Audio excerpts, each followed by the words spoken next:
ప్రొద్దుటూరు నియోజకవర్గంలో ప్రజల చేత శాశ్వతంగా రాజకీయ సమాధి కట్టిన మాజీ ఎమ్మెల్యే రాచమల్లు ప్రసాద్ రెడ్డి గారు ఆయన ప్రెస్ మీట్లు ఈ పులివెందల బై ఎలక్షన్లో నిన్న జెడ్పీటీసీ ఎలక్షన్లో జరిగిన దానికి ముందేమో పోలీసులకు మాకు యుద్ధం అన్నాడు, అంటే వాళ్ళకు వైఎస్ఆర్లకి.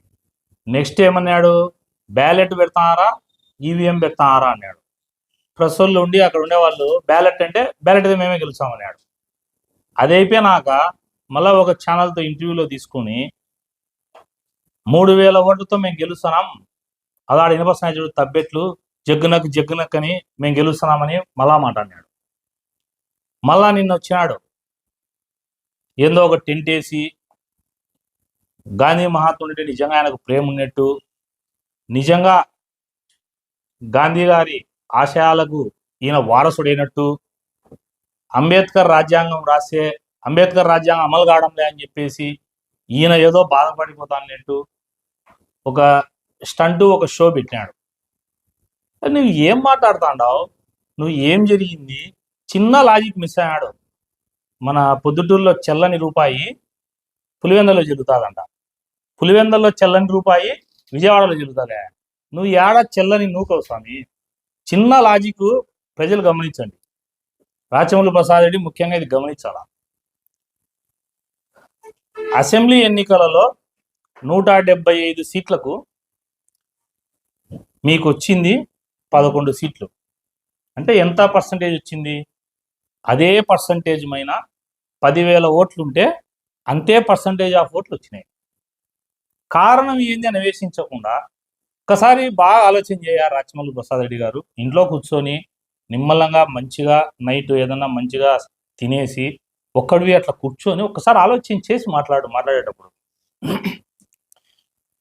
175 సీట్లకు 11 వచ్చినాయి, 10,000 ఓట్లలో 600 చిల్లర వచ్చినాయి. పర్సంటేజ్ అంతే కదా తేడా, ఒక 0.5% అటు ఇటు వచ్చినాయి. అది ప్రజలు మీకు ఇచ్చిన తీర్పే కదా. నిన్న ఒకసాడు ఈవీఎంలు మార్చినారంటాడు.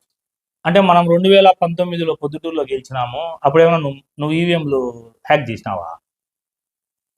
ఏం మాట్లాడతావు? ప్రజలు ఎందుకు మీకు ఓటేలని నువ్వు కానీ, మీ జగన్మోహన్ రెడ్డి కానీ, లేకపోతే ఇక్కడ ఉన్నటువంటి ఎంపీ అవినాష్ రెడ్డి గారు కానీ ఎవరైనా మీరు అయ్యా ప్రజలు మనకి ఎందుకు ఓట్లేలే, ఈ పర్సంటేజ్ నేను చెప్పినా చూడు, ఈ పర్సంటేజ్ ఎందుకు పెరగలే, ఈ సంవత్సరము 3 నెలల నుంచి మీరు ఏమైనా చించింటే ప్రజలు అబ్బా వీళ్ళు ప్రతిపక్షంలో పాపం 11 సీట్లే మనం ఇచ్చినా వీళ్ళు మన కోసం ప్రజల కోసం ఇంతగా పాటుపడుతున్నారని ఆలోచన చేసి ఓట్లేస్తారు. పొద్దున్న లేచాల నుంచి మీ నాయకుడు రపా రపా అంటాడు, నువ్వులే ఇట్లా పెడతాడు మీసం మాటికి నిచ్చే ఇంత గుబురు మీసం. రొయ్యకు ఎంత మీసాలు ఉంటే ఏం లాభం రాచమల్లు ప్రసాద్ రెడ్డి గారు? రొయ్య మీసాలకు ఉన్నంత పౌరుషమే నీ పౌరుషము. మాటికి ఇట్లా మీసాలు తిప్పుతావు, కేకలేస్తావు. ఇంకొక మాట మాట్లాడాడు, పోలీసు వాళ్ళనంట గవర్నమెంట్ పోలీసు జాబును తీసేసి పోస్ట్ మ్యాన్ జాబ్ చేయిస్తాడంట. ఏడన్నా చట్టంలో ఉందే? ఎవరన్నా ఆఫీసర్ తప్పు చేస్తే ప్రూవ్ అయితే సస్పెండ్ చేస్తారు. పోలీస్ ఆఫీస్ని తీసుకుపోయి పోస్ట్ మ్యాన్గా వేస్తారా? తలకాయ నీకేమన్నా పని చేస్తానే లేదా? మనిషి ఉండవు కానీ నీకు బ్రెయిన్ పనిచేయడంలే. నీకు ఎన్నిసార్లు చెప్పినా దానికి జవాబు చెప్పవు. ఏందేందో ఎక్కడెక్కడో రాష్ట్రంలో జరిగినట్టు అన్ని మాట్లాడతావు. రెండుసేపు మిథున్ రెడ్డి అరెస్ట్ అంటావు, రెండుసేపు పులివెందల్లో ప్రజాస్వామ్యం చచ్చిపోయింది అంటావు. నీ విషయానికి వస్తాం. నీకు 2 క్వశ్చన్లు సూటిగా. నువ్వు 4.5 సంవత్సరం నేను ఇన్ఛార్జిగా పనిచేసిన 4.5 సంవత్సరం ప్రతిపక్షంలో నా మీద 17 కేసులు పెట్టించినావు. మున్సిపల్ ఎలక్షన్లు వచ్చినప్పుడు మా ముక్తార్ అన్నను, ఈవి సుధాకర్ రెడ్డి అన్నను, నన్ను ఎవరైతే ఆ రోజు పోటీ చేసిన తెలుగుదేశం పార్టీ అభ్యర్థులు ఉంటారో వాళ్ళందరినీ పోలీసులను ప్రతి అభ్యర్థి దగ్గర ఒక జీప్ పెట్టి ఎస్ఐలను సిఐలను పెట్టి బయటికి రానికుండా చేసి ఎలక్షన్ జరిపినావు. మళ్ళా నువ్వు రాజ్యాంగం గురించి మాట్లాడతావు, అంబేద్కర్ అంటావు, గాంధీ తాత అంటావు. ఇంకా ఏంది నీ యాక్షన్లు? నేను చెప్తానే ఉండా, నిన్ను నమ్మరాయా స్వామి. అయిపోయింది నీ చాప్టరు. నువ్వు ఒకప్పుడు క్యాన్సర్కు పవర్ఫుల్ క్యాన్సర్కు నువ్వు మెడిసిన్వి, డేట్ ఎక్స్పైర్ అయింది, పనికిరాదా మందుది? ఎక్స్పైర్ అయిన మందు నువ్వేమో క్యాన్సర్ మందువే కానీ ఎక్స్పైర్ అయినావు. ఎక్స్పైర్ అయినాక పనికిరాదు అది. అట్లా నువ్వు పాలిటిక్స్లో యు ఆర్ ఎక్స్పైర్డ్ పొలిటీషియన్. ప్రతిదానికి నువ్వేనా ఏదన్నా ఎత్తుకో, జిల్లాలో ఏదన్నా చేస్తే అల్లరి. చంద్రబాబు నాయుడు గారు మా లోకేష్ బాబును వీళ్ళే రాజ్యాంగాన్ని ఇది చేసినారు అది చేసినారంటావు. పర్సంటేజ్ ఆఫ్ ఓట్లు చూసుకో, మీకు ఒక 0.5% పెరిగినాయి పులివెందుల్లో. దాని గురించి మాట్లాడు. ఇంకొక విషయానికి వస్తాం. పోలీసు పోస్టింగ్లు వేయించుకోవాలంటే పొద్దుటూరులో ప్రతి సర్కిల్ ఇన్స్పెక్టర్ దగ్గర 10 లక్షల డబ్బు, ఎస్ఐల దగ్గర 5 లక్షల డబ్బు తీసుకున్నాం. ఒక సిఐకి అయితే పోస్టింగ్ వేయిస్తా వండౌన్ అని చెప్పి 10 లక్షల రూపాయలు డబ్బులు తీసుకొని చెప్పమంటావా పేర్లు కూడా, ఎవరి ద్వారా డబ్బు తీసుకున్నావో, నీకు ఎవరు డబ్బు తెచ్చి ఇచ్చినారో, మళ్ళా అది ఇష్యూ అవుతుందని చెప్పి 6 నెలల తర్వాత 10 లక్షలు ఎనికి ఇచ్చినావు. నన్ను అరెస్ట్ చేసినప్పుడు రాత్రి 2:57 ఇబ్రహీం సర్కిల్ ఇన్స్పెక్టర్కు నువ్వు ఫోన్ చేస్తావు. మళ్ళీ ఏమంటావు, చట్టము తనంతటా తను పని చేసిందని నా అరెస్ట్ అప్పుడు. ఏం పని నీకు 3 గంటల దాకా? ఇంట్లో పిడియలు వాయించుకుంటానేవా? లేకుంటే నిద్ర రాక ఏమన్నా లేచి వాకింగ్ చేసుకుంటానేవా? ఎన్నిసార్లు మాట్లాడినావా? కాళ్ళు ఏట తీయమంటావా? బయటికి చూపించమంటావా ప్రెస్కు? తర్వాత మా బీటెక్ రవీణ్ణని, శ్రీనివాసులెడ్డి అన్నని, నన్ను ఇంకా ఎంతమందో కార్యకర్తల్ని ఎట్లా వేధించినారా? బీటెక్ రవీణ పులివెందుల నుంచి కడపకు వస్తా అంటే నక్సలైట్లో బందిపోట్లు దొంగలు కిడ్నాప్ చేసినట్టు ఆయన కిడ్నాప్ చేపించి ఆ రోజు రాత్రి 2 గంటలప్పుడు సెంట్రల్ ప్రిజన్కు తీసుకొని వచ్చారు. దాని ముందు రోజే నేను అరెస్ట్ అయ్యి నేను సెంట్రల్ ప్రిజన్లో ఉన్నా. చేతికి ఆయనకు రక్త గాయాలు ఈ రోజుకి నాకు గుర్తుంది. రవీణను ఎంత హింసించారు, మానసికంగా హింసించినారు, ఇంకొకటి హింసించినారు. అప్పుడు చెప్పకూడదా జగన్మోహన్ రెడ్డికి, మనకు అంబేద్కర్ రాజ్యాంగం మనం ఫాలో కావాలి జగన్మోహన్ రెడ్డి, ఇది తప్పు, ఇట్లా చేయకూడదని చెప్పొచ్చు కదా. రవీణను ఆమెం చేసినారు.